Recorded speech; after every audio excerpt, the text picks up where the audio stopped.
And we are good to go. Just give me to get my split screen up. Oh, one last question. Can I ask one question real fast? Yeah. Of course, yeah. So you're editing this, so I can like stop and rephrase and things like that. If it Totally, starts yeah. wrong. Okay, great.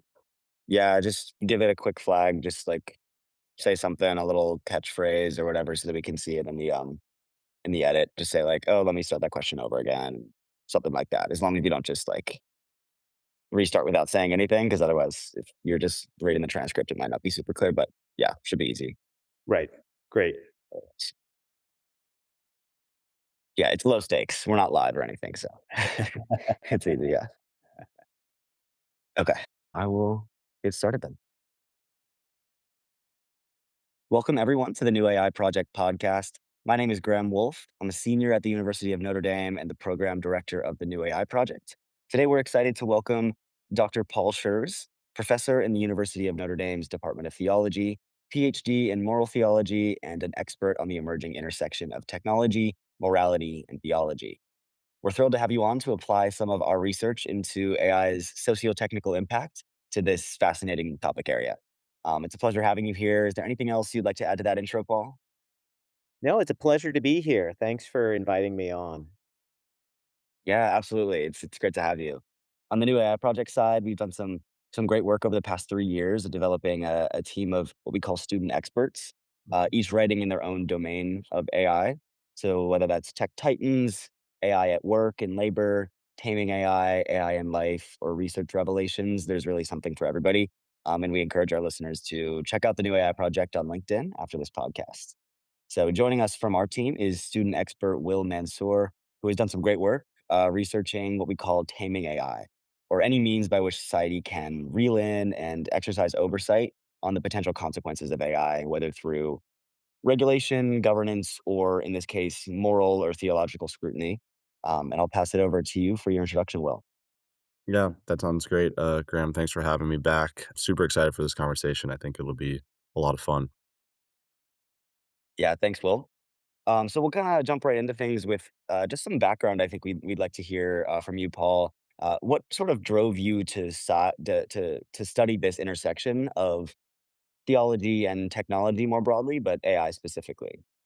Yeah. So my initial you know, research interest, actually, what my first career was in genetics. I did my undergrad in genetics, went and did a PhD in it, and did a postdoctoral fellowship.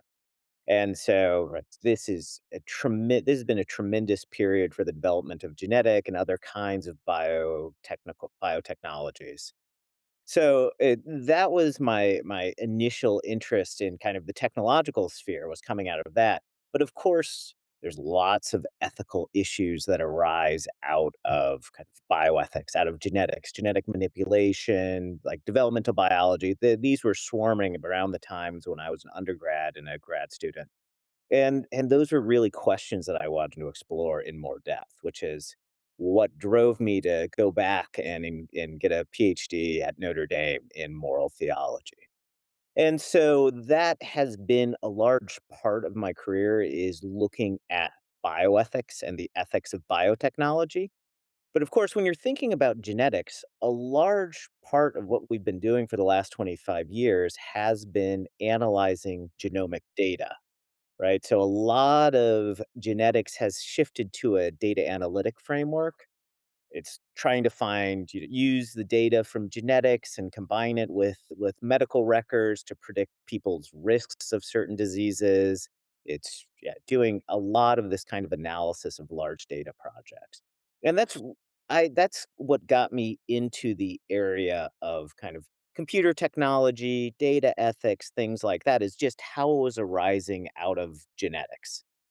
But of course, over the last about 10 years ago, what I saw moving in was you kind of were moving out of the kind of just kind of more simple algorithmic mode of data analysis.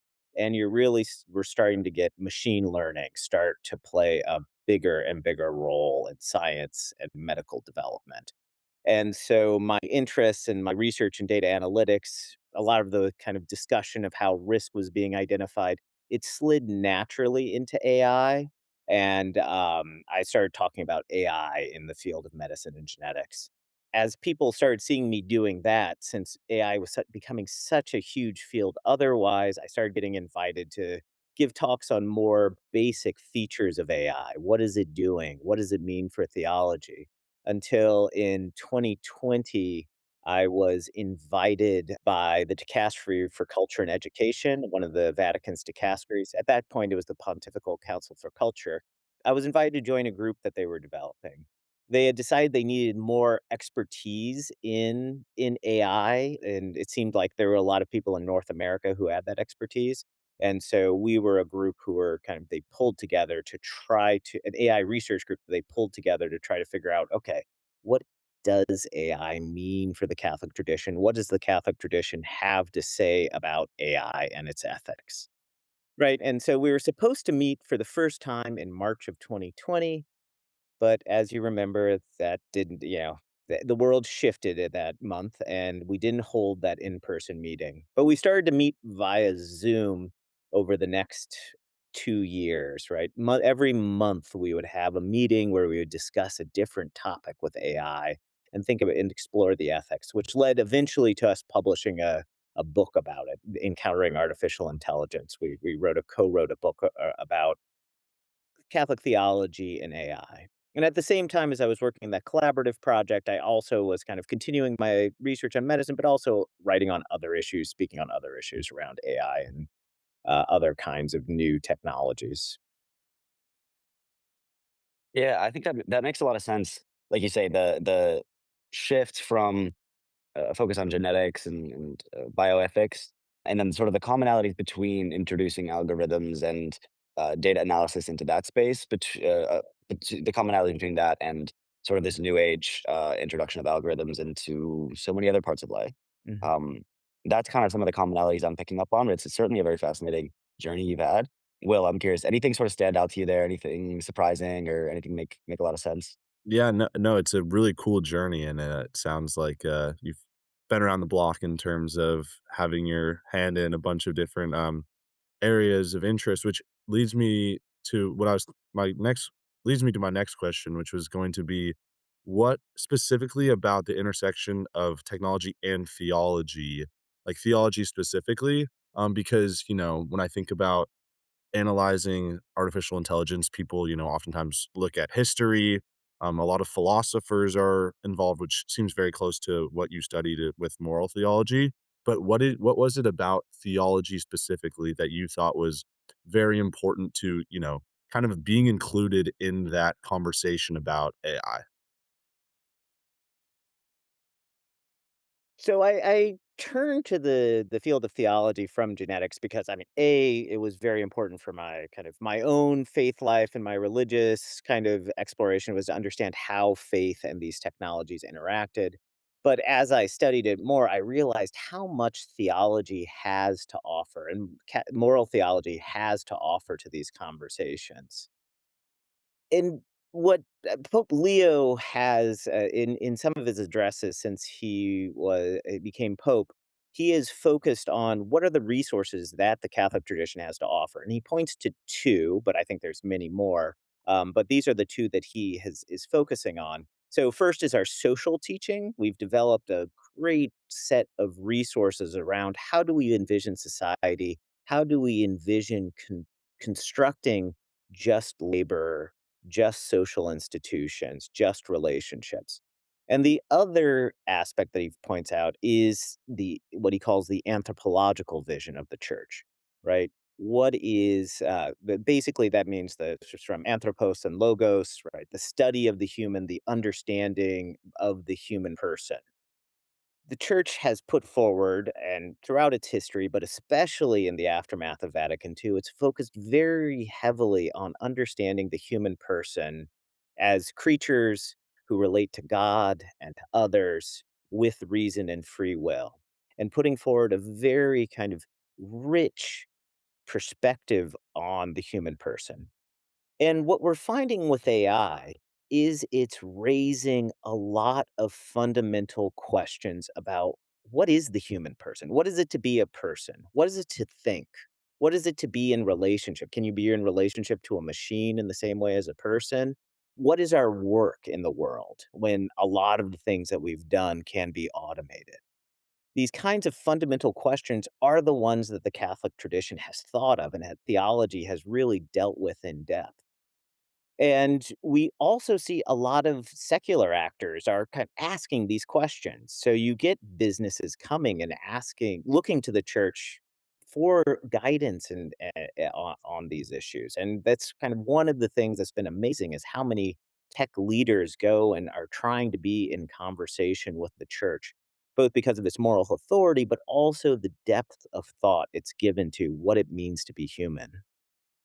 That's super interesting. Yeah, that makes a lot of sense. I think, in my most recent article for the new AI project, I was talking a lot about how, recent panic, moral panic throughout history has led to those sorts of questions and conversations about what we value as humans and what we seek to preserve as we continue to evolve.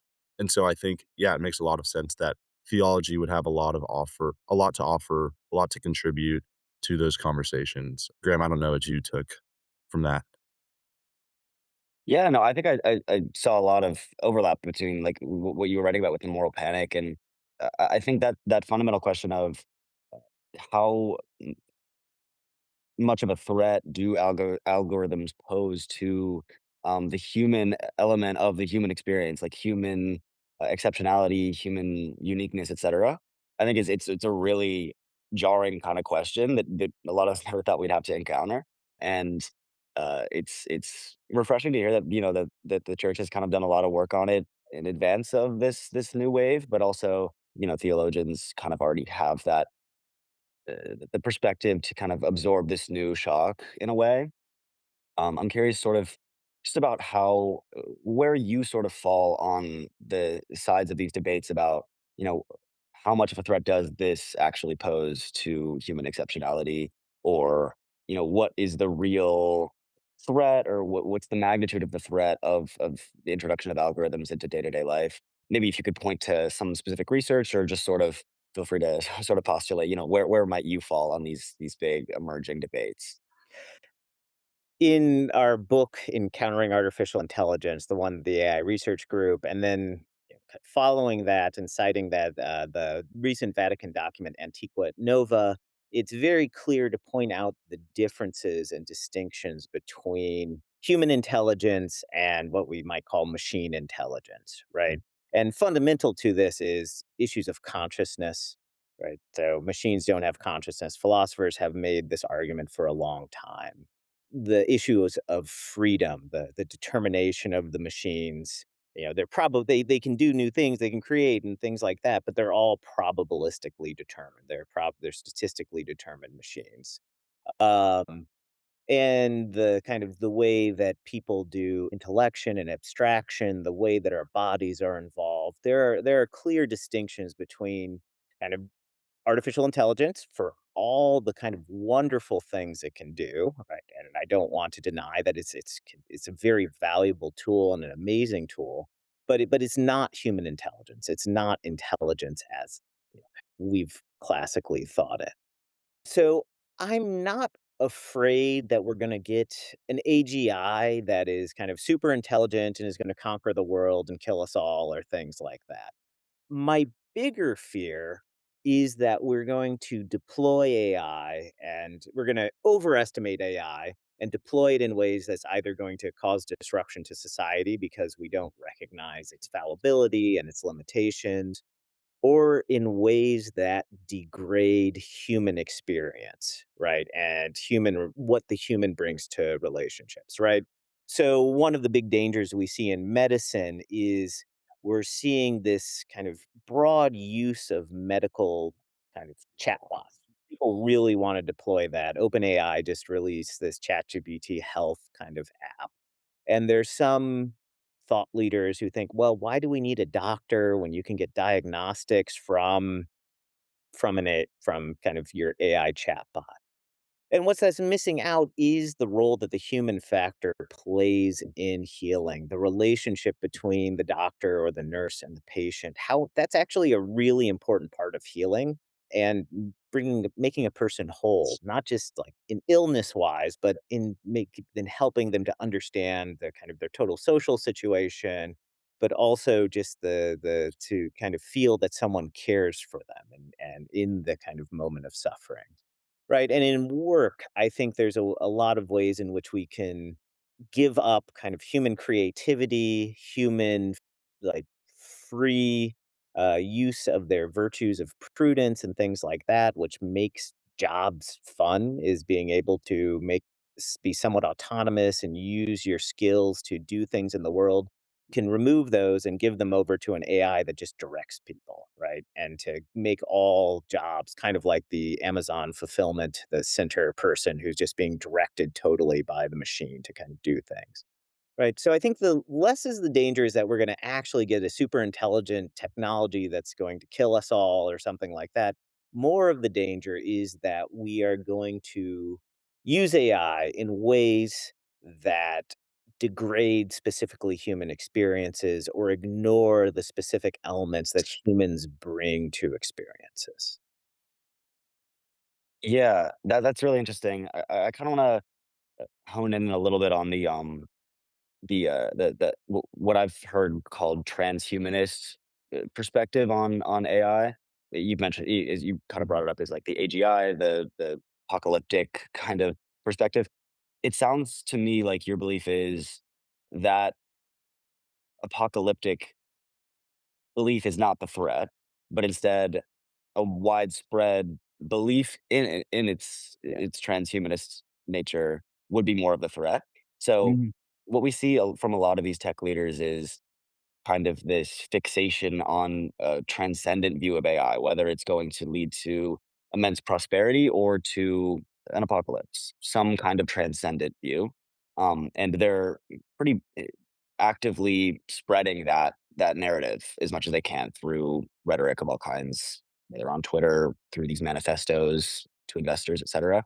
And a lot of people are starting to buy in and think that this is going to really, really fundamentally change our world for the much better or for the much worse. Mhm. How do you feel about that kind of narrative taking hold? Is there another way of explaining it, or do you really think these tech leaders might believe that? And if that belief really catches hold, what might be the consequences of it? I mean, so I've talked to some of these executives, and some of them really are true believers in kind of that these things are close to thought and things like that. So some of them are true believers. I think a lot of them, this is somewhat of a motivated belief because this is, you need to get trillions of dollars of investment right now, right? And you got to sell that this is going to be absolutely transformative. So I in so I think there's a reason, kind of economic reasons that kind of lead to the motivation to believe these things. But people do have true beliefs in this ways. But in part, those beliefs stem from kind of somewhat of a degraded view of human intelligence, right? If Mm. we look from the very first moments of AI, so Alan Turing has his famous paper in 1950, computer intel. What is it? Yeah, I forget the exact title at the moment, but, with the 1950 paper where he proposes the imitation game, right? The so-called Turing test. And basically what he's saying is if a computer can fool you into thinking it's a human, then it's thinking like a human. Well, I mean, computers have been able to kind of do that kind of fooling for a long time. People engaged with Eliza, a computer program in 1960s that was very simple chatbot in a very human-like way. But the reason why he was thinking that way is because he subscribed to a mode of thinking about human intelligence that was fundamentally behavioristic, right? That what goes on in our heads doesn't matter, or it's just something like a calculation. And that's all that matters is our behavior, right? So if you don't care about what's going on in human thought, and we've seen this in a lot of neuroscience where people kind of say, oh, consciousness doesn't exist. It's not really all that's going on is calculation. If you think about human intelligence in that way, then it's very easy to see why a machine intelligence could why a machine could be intelligent. If you think of human intelligence in terms of consciousness, of what the tradition calls intellectus, kind of like contemplation, if in terms of passion and desire and all of these elements, then it's almost impossible to see how we get to human intelligence from machine intelligence. Right? So I think there is, again, going back to this question of anthropology, there's a mistaken anthropology that's going on in a for a lot of tech executives, right? So kind of very scientistic, right? Not scientific, scientistic kind of mode of thinking, very kind of reducing very reductionist, that leads to them to have this thinking about AGI. Now, will AI cause huge problems, right? It could, right? If we put things in right, if you were to give the power grid in charge of an AI in ways that it could, like, if it has a glitch, it could just, bring down the power grid, that could cause huge problems for society. But I don't think we're going to have problems because of an AGI. There's other economists who look to prior technologies and political scientists and say, actually, even if we have rapid development of AI, rapid development of these tools won't necessarily change our society as fast as the tech executives say they are. Right. So there's this great article that's online, AI is Normal Technology by Narayanan and Sapur. Right. They wrote this book, AI Snake Oil. That's the name of their blog as well. But what they say is if you look at older technologies, even something as transformative as electricity, it's not like you develop electricity, then all of a sudden society is transformed. It takes a long time. You have to develop infrastructure, businesses have to learn how to use them. You need to determine how to use these technologies well. So every new technology, there is a long lag between when it's introduced and when it's actually causing transformative effects. Now, I think AI will, and there's a good chance it will transform society in many ways. But I think the hopeful thing is we have many years to figure out, okay, well, how do we control it? How do we regulate it? How do we, all those questions, Will, that you're asking, how do we do these things in ways that will um, kind of make sure that it supports and enhances human flourishing rather than undermines it, and so that it doesn't cause disasters, right? So that there's different projections as to what even economically it might do. Yeah. Yeah, no, definitely, and then bringing it I like how you brought it in kind of back towards human flourishing, not necessarily the threat that it poses, which I'm interested so I think a lot of people perceive the church as kind of being, can be an antiquated, sort of conservative institution that is hesitant to, accept technological, social changes. Whether or not that is true is another debate, but I think it's fair to say that that's a commonly held perception of the church. In what ways is the church's sort of AI policy kind of I'm trying to think of the right word. In what ways is the church's AI policy sort of fighting back against that stigma? Mhm. That's a great question. Yeah, I mean, there's been frequent times when I've talked to reporters or authors of other sorts who want to interview a Catholic AI thinker, right? And they're always surprised and I think a little bit disappointed that, I'm not more kind of freaked out about the technology or negative on it. Like I have a lot of criticisms of current AI and things like that, but I think, you have to make measured criticisms of these things and figure out, okay, this is a technology. I mean, so God has given people creativity and to understand the world, develop scientific tools, develop kind of different technologies in order to improve the world. That's part of what God has created us to do. And so therefore, I think you can't just outright reject almost any kinds of technologies. I mean, maybe kind of nerve gas or something like that. But most technologies you can figure out. Okay, there are ways to develop it and use it well. I mean, frequently it's more the kind of economic system or social systems that they're deployed in that are causing the trouble rather than necessarily the technologies themselves. So the church has been careful always to say that these things have opportunities to do well. We just need to kind of figure out how what those good uses are and what yeah, where they shouldn't be used in this way. And that's been coming from the bioethics realm and biotechnologies, that's always been the church's positions. There's certain kinds of use of genetic technologies that are very dangerous, but others that are totally welcome, right? So if they can cure the sick in really good ways, then they can be great, whereas transhumanism could and enhancement could be real lead to real problems. Right, and so this is the church's approach to AI, and the church needs to embrace AI. The church is running huge institutions like hospitals and things like that. These are all kind of under the umbrella of kind of Catholic kind of apostolates, and AI has a lot to offer to these institutions. Yeah, that's super interesting, and I think, the church is oftentimes, especially I think in the 21st century, more willing to, understands how the world is changing, and is willing to, within reason, adapt to that changing world, but also understands how powerful its voice is in affecting the beliefs of millions, billions of people across the world. You brought it a little bit about to you brought it back to the church's institutions. Do you have a sense of how the church actually is implementing artificial intelligence right now, if they are at all?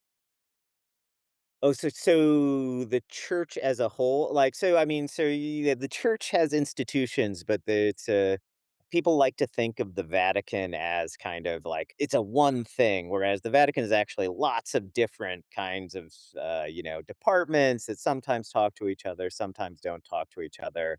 Catholic healthcare is a set of different companies run by different people, right? Catholic universities are all independent. So, I mean, the church really lives by subsidiarity in many ways, right? So, a lot of these decisions are being made at kind of more local levels. So, I mean, I'm unclear that any of the real kind of dioceses or necessarily the Vatican is really using AI in any kind of depth other than the way that everybody uses it in terms of kind of financial kind of management and in Excel and things like that. But I do know that Catholic hospitals are really trying to figure out how to use it well in healthcare, right? That's an area where it's rapidly advancing through in a lot of different ways for a lot of different uses. And every Catholic healthcare system has a technology officer who's trying to figure out how to do it well. The umbrella organization for Catholic healthcare, the Catholic Health Association, which is kind of a trade group for Catholic healthcare. I know they're convening a group to try to kind of give some broad directions on how to implement it ethically. And of course, Catholic colleges are, many of them are rapidly embracing it. There's other ones who are kind of more classically inclined who like want to focus on liberal education more. I think sometimes Catholic schools can embrace technology a little bit too quickly and without enough discernment, but I know that's being introduced in those kinds of areas. Very interesting. Yeah, really quickly before we jump more into the practical and everyday dimension of the theological implications. I think I want to back up a little bit to what we were talking about earlier, which is the value that the theological perspective has to offer to this problem case.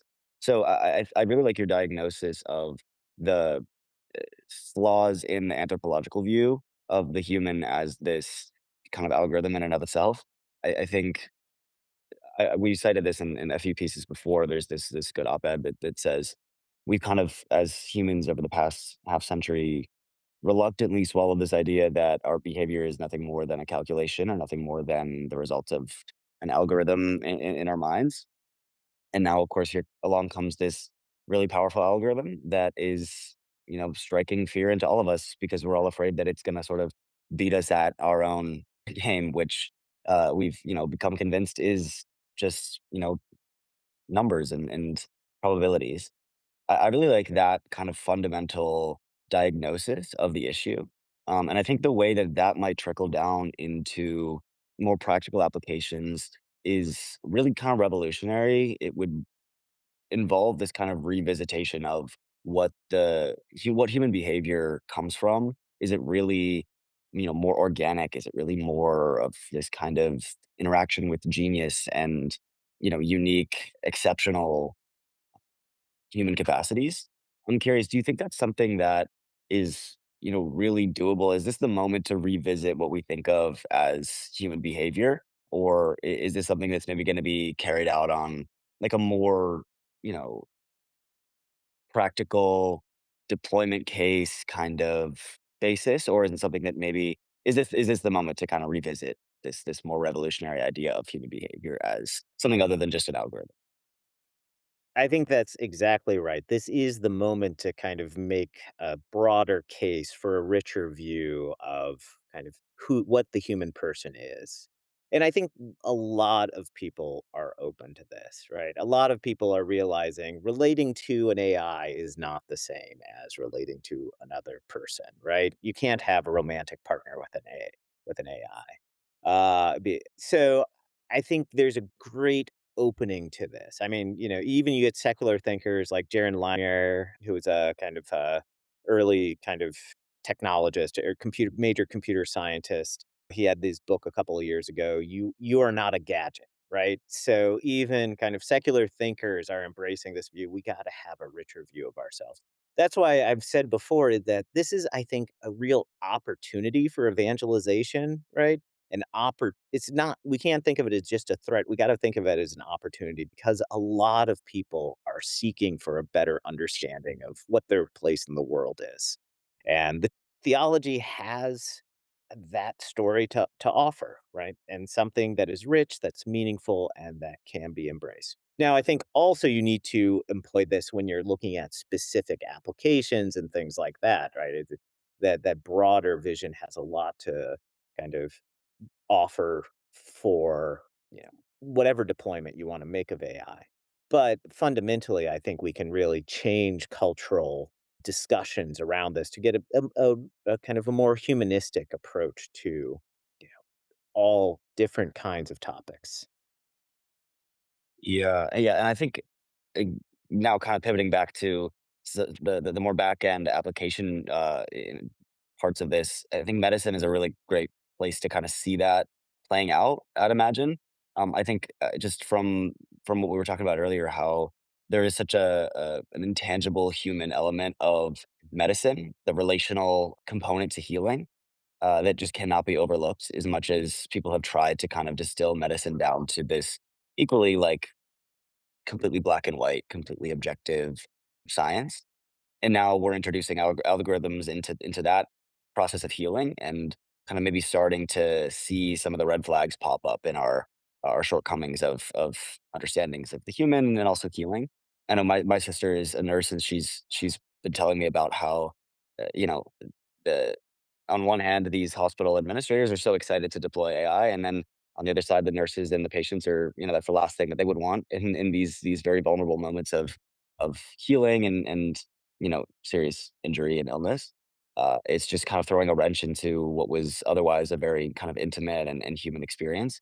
So, as far as medicine goes, how would you describe some of the merits and demerits, the red flags, the good applications and the bad applications, and how is it sort of showing us in a broader way how we should be careful about deploying AI? Part of the problem with ever talking about AI in any sphere is AI means so many different things and can be deployed so many different ways, right? So you go from the one hand, like the pure back office task of all the billing and kind of doing forms and things like that, where, yeah, aside from issues of bias and things like that, I mean, AI could play a major role. Then you get to the other hand, like the relationship with the patient, where there's a lot of danger if you were to kind of replace the doctor or the nurse with just a chatbot, right? So total replacement would be a problem, right? And so some of my work right now is trying to dissect where exactly in that moment of kind of the clinical encounter can you use AI well. So there's things that it can do really well. It can flag where there's a potential kind of grave risk that perhaps the provider is not seeing, right? Like it can flag wait, this might be appendicitis and you haven't looked at that yet, right? And so, like, to kind of keep really bad things from happening, it can help suggest diagnoses. So there are ways that it can be used, but ultimately, what the doctor is thinking is not just a diagnostic. The doctor has to choose what therapy is proper for this patient and actually convince the patient to go through with it. That's a rhetorical and even political moment of kind of convincing a patient to and in conversation to go through with an appropriate therapy. And that I don't think we can leave to an AI. Now, I think there are ways that AI cannot just, undermine the kind of human and patient the human relationship, like the relationship between doctor and patient. But it can actually enhance that relationship. So one of the things that medical staff are really excited about is this ambient AI tool, this AI scribe. And this is something it's being adopted because if you've gone to the doctor over the last 15 years, you've seen that doctors have to increasingly focus on the screen of the electronic medical record, right? And filling out all the little boxes there. And that distracts them from engaging with the patient. They have to be typing. So one of the technologies that have been being deployed and is really kind of getting high reviews from doctors is a technology that will record the doctor-patient conversation, transcribe it and analyze the transcript, and use that to fill out the medical charts, right? So what that does is the doctor can pay attention to the patient and then review the chart afterwards, right? And because the AI is going through it. Now that raises problems, right? So sometimes writing is an important part of thinking, and the AI can make errors like it always does. But this can also be a way to kind of relieve the burdens of older forms of technologies from the doctors. And the AI can even go and take, the medical chart and then automatically fill out kind of prescriptions and order tests and things like that so that it relieves some of the clerical burden from the doctors. So there's a way in which this can relieve a lot of the clerical burden that people are suffering from today. Yeah, okay. Really quick, I'm gonna jump in, and since we're coming up on the end of the time here, thoughts on how everything's going so far? Will and Paul? Yeah, Go in a ahead, good spot. Paul. Yeah, I mean, it it seems fine to me. Yeah, Agreed. as long as yeah. Graham, do you mind if I had a question kind of like going back to the question of I think it's really interesting the question between sort of like modern physicalist philosophy versus the Mhm. church's like sort of humanist philosophy. So kind of like rotating back to that. Is it okay if I pop in and ask a question? Yeah, of course. I think that's the really interesting thing, and we kinda moved on from it too quickly, but, I can Yeah, see if we can piece that together in the end, but yeah, go for it. Go for it. Let's sweet. pick up there. Yeah, so Professor Scherz, I had a question kind of going back to our conversation about, in the past, in the 20th century, 21st century, this sort of physicalist, materialist school of philosophy has kind of emerged of, distilling our understanding of the universe down to, physical things, what we can completely understand. And I think that's kind of led to sort of this reductive way of thinking about human consciousness and intentionality and behavior. I'm interested I think what's fascinating about, Catholic philosophy and theology about human behavior is that it's not only informed by what we can understand, but what we can't understand, and it certainly leaves room for faith about what we are, rather than I think one of the frustrating things about, physicalist philosophy is that it seems reductive and almost ignorant of our own ignorance in a certain sense of what we can't understand. I was wondering if you could maybe, better than I can, distill sort of the church's defense of this sort of humanist understanding of human mentality, human behavior in a way that certainly seems to leave room for faith and the unknown. Indeed. I mean, so ultimately, what the human is ordered toward is participating in life with God, right? We're ultimately not ordered towards anything in this world itself. We are spiritual creatures who will live eternally with God. And so there's an element of us that is immaterial, right? Ultimately, we're we're gonna be bodily we're gonna be resurrected bodily in the resurrection in Catholic faith, but there's an element of our soul which is immaterial, which exceeds the physical world in ways. And that we can think about ourselves, but we can never get to the bottom of ourselves, right? So Augustine talks about trying to dig down and figure out who he really is, but he can never get to the bottom because the human being escapes full definition. So there's element where that God is beyond our understanding because God created the world, but also the human person is beyond scientific understanding and even our own attempts to grasp because it's spiritual and ordered towards God.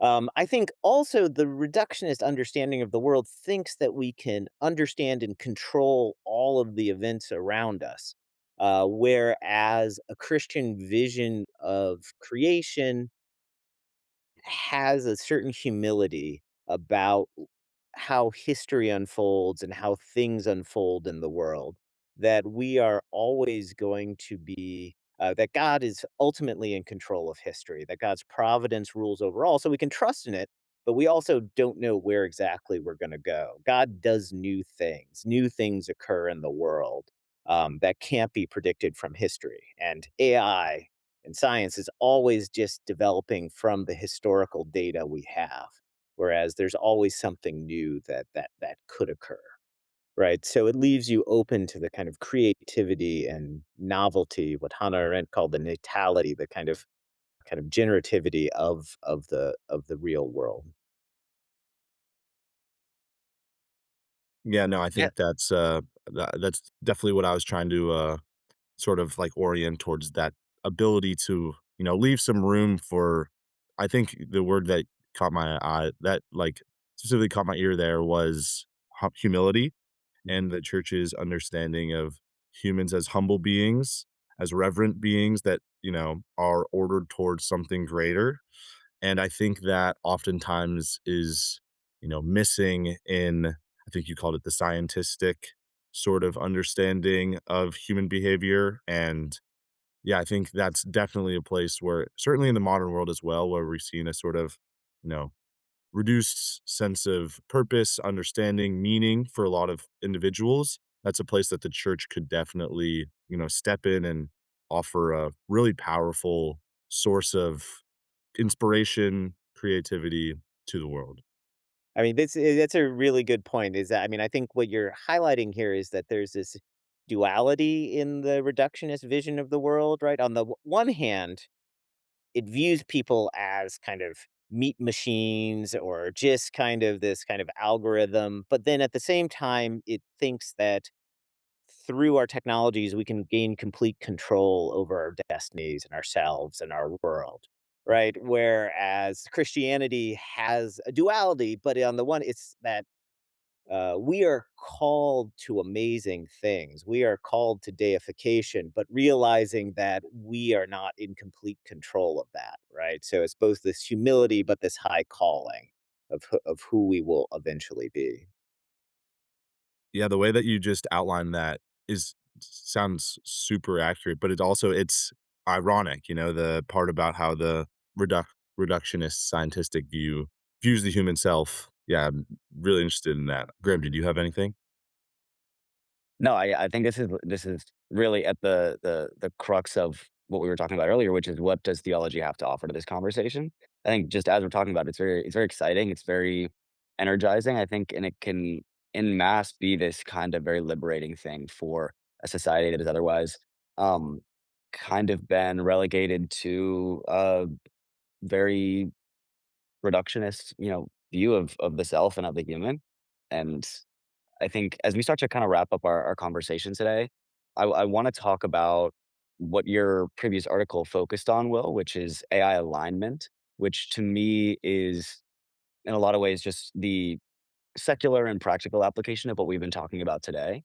And I'm curious, Will, about what you see as the real challenges of getting to AI alignment. And I'll ask the same of you, Paul, sort of as a parting question here. What are some of the ways that the things we're talking about today could really trickle down into practical deployment policies? and contribute to that greater conversation that's gaining a lot of traction about AI alignment. Yeah, would you We like can me start to with go you, Will. first? Yeah, Yeah, we'll start with definitely, you, Will, yeah. and then go on to Paul. Yeah, I think one of the trickiest things is, AI is starting to fill human roles. It's acting like a human. People believe it to basically be a human.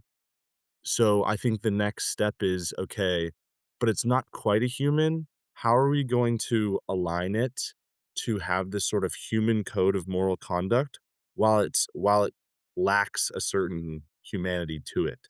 I think that's something that, is maybe the biggest problem. Applying humanistic guardrails to a non-human technology.